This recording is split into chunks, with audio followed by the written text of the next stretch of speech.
After e4, c5, knight f3, d6. As mentioned in the previous videos, our move is bishop e5 checked. It's a Moscow attack.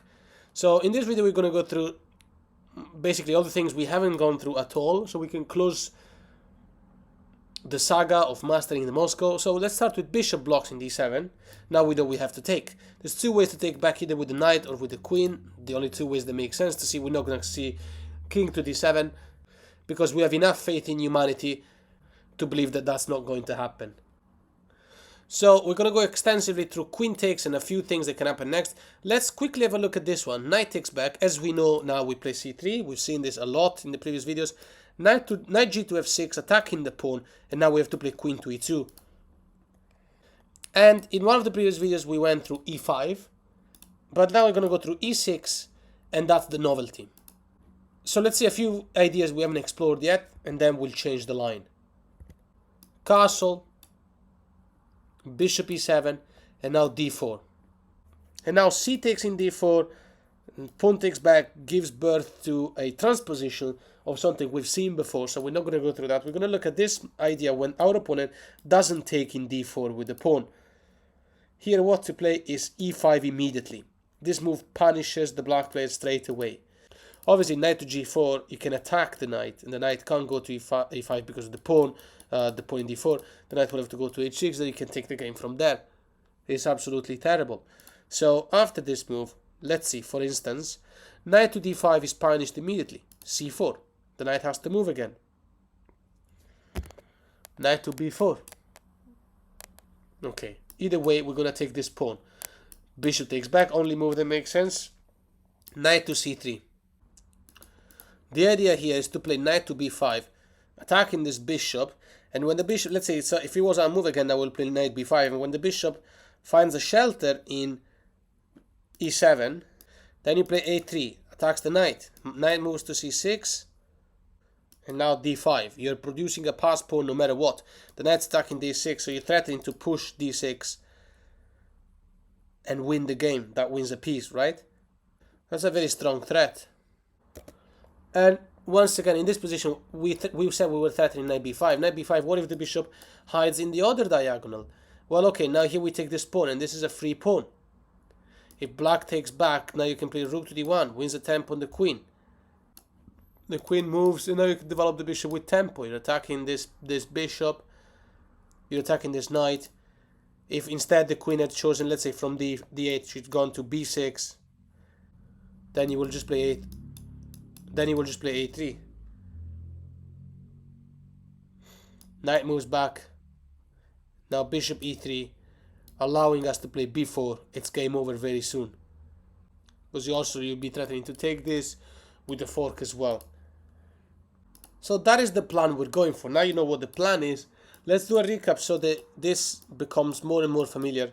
Take with the knight, c3, knight f6, early attacking the pawn. You defend it like this. You don't want to play d3 because you'd rather play d4. e6, this is slow development. Castle, bishop e7, and now d4. So we're looking at what happens when black doesn't take. Okay, we push. e5, knight to d5, attack it again. Knight to b4. Take the pawn, bishop takes back, and now knight c3, threatening all that we've said. And the thing is, black can't just play a6 to stop all of that from happening, because this allows us to have a pawn attacking in c5, plus we have a knight that can go to e4 attacking the bishop, and attacking this pawn a little bit more, meaning that we'll have double attack here. So there will be double attack on the bishop and on the pawn, we should be winning material. What if black plays queen to c7, defending this and this at the same time? Okay, you play rook to d1, and you're threatening a discover attack, which should be good enough. If black now takes in order to relieve himself from the massive pressure, okay, take the bishop, queen takes back, knight takes back, discover ideas. We've already got a majority here, and we already started pushing one of the pawns. Okay, queen to c7, putting more pressure over c4 and removing yourself from the threat of this strong rook. b3. Rook a to d8, developing. This already gives white much better chances because bishop a3, this is a perfect pin. The bishop can't, the knight can't move because then you'll win the exchange. a5 defending the knight, but now you play queen to d2, putting double attack on that knight. Queen to b6, defending it more. Now take. And after pawn takes back or queen takes back, either way, you're going to have this move. Knight c2 that capitalizes on that pawn. So if the queen is taken back, you can swap everything. And then nothing defends this pawn here. You have 3 against 1, you can start pushing these pawns against 1 and win easy enough. So back at this position, we just played knight c3, right? We have so many threats. We saw how a6 can, be met. Obviously, there's like loads of things that can happen, but you know what the plans are. That's the most important thing. What if black just takes the pawn in d4? Traditional move, only move that really makes sense. However, you take here now, and you still have very well placed knights. Your knights can go to very important squares, attacking the opponent territory very well. Rook c8, let's look at this. Okay, rook to d1. These moves happen all the time. A move like a6 now, to stop knights from going to b5, to make an example. This is already met with knight e6. There's a sacrifice going on here. You're attacking the queen, you're attacking the rook, you're winning material. Pawn takes back, you just take here. And black lost the pawn and is also isolated and weak, so that's not ideal. And in this position, if black plays, I don't know, queen f6 to develop the queen. Okay, well, knight e4 attacking the two of them. Queen e7, knight takes, queen takes. Knight c2 should be winning the opponent knight. This one, there's a discovered attack on the queen. What if the queen moves away, let's say queen e7 and attacks the knight, but then we're going to take this knight, take, and the rook takes the knight for free. If the queen moves here or maybe here, well, either way, there's an attack on the knight as well. On the knight in d7 as well. So that was just a random move to see what the plans are. Okay, so you might argue in this position, instead of a6, instead of queen f6, what if black plays it solid? Just says, you know what, I'm going to move this here. Bishop e7, and I play more solid. Okay, well, knight to e6 again, this happens. Attacking two major pieces, so pawn takes, queen takes with check, and we should be able to infiltrate here and then here. It's an absolute disaster. And also he might argue, okay, what if the knight moves away? Well, remember here, you just do this, knight db5, the bishop's pinned. You're winning material. So that's bad. What if instead queen to c7? Now we don't have that knight e6 idea anymore. Well, this is even worse. Double attack. So obviously there's just nothing to do here. Or maybe wait, what if queen to e7? Okay, knight c to b5, attacking the pawn in a7. Okay, bishop to b8, defending and saving the piece, saving the pawn. Okay, well, knight f5 should do, because you see, the rook is attacking the knight, the knight's attacking the queen. The pawn can't take the knight because it's pinned, so the queen will have to go. Whenever she goes, you're gonna take the rook. You're gonna take the knight with the rook. If the queen stays, like say here in e8, then you play knight here, attacking queen and rook, and after the bishop takes you, you can just go back and win material. If instead the queen goes to d8, you might not have that fork, but you're still winning material. Knight f to d6, again attacking the rook. The rook can't go anywhere except c6 or c5. But like c5, you play knight b7 is a perfect fork. That works fine. Knight c7, rook c7 gets taken. Rook c6. You just play, you take in b7.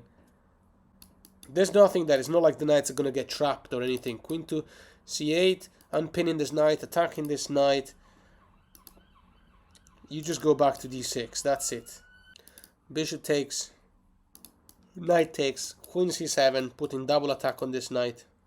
Knight b5. That's it. Again, we have 3 pawns against 1. This knight is useless. And, position evaluated over +3 something. So, you can take it from there.